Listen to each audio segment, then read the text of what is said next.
ఎందుకంటే ఇంకా ఎటువంటి ఏ కల్చర్లో తీసుకున్నా మీరు ఏ సాంప్రదాయంలో ఏ దేశం మొత్తం భూభాగంలో మొత్తం భూమండలంలో మీరు ఎక్కడికి వెళ్ళినా కూడా బ్రాహ్మడు కానీ లేకపోతే హైందవ ధర్మం కానీ ఆలోచించినంతగా ఇతరుల గురించి ఎవరు ఆలోచించరు.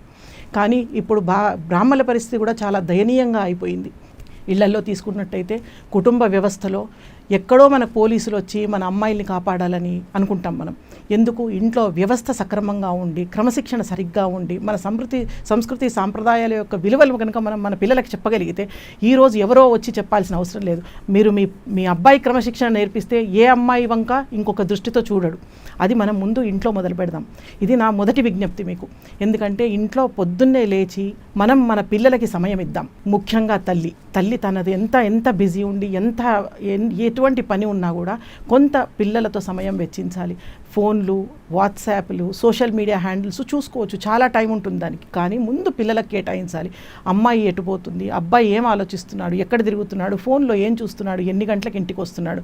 అందరూ ఇప్పుడు ఉండేది 3-4 బెడ్రూమ్ ఇల్లు, అంటే తలుపు తీస్తే కనపడే పరిస్థితి. కానీ ఎంత దూరం ఉన్నామంటే అమెరికాలో ఉన్నా కూడా వచ్చిపోయే వాళ్ళకంటే కూడా దూరం అయిపోతుంది కుటుంబ వ్యవస్థ. ఒకళ్ళకొకళ్ళు కమ్యూనికేషన్ లేదు, ఎవ్వరికి ఒకళ్ళకి మాటలు లేవు. అంటే ఆడపిల్లలని మనం ముందు కాపాడుకోవాలంటే వాళ్ళకి మనం క్రమశిక్షణ నేర్పిద్దాం. కట్టు బొట్టు మన సాంప్రదాయం నేర్పిద్దాం. ఇది ఉంటేనే లేకపోతే అవతల వాడు తప్పుగా చూస్తున్నప్పుడు నా తప్పేంటని.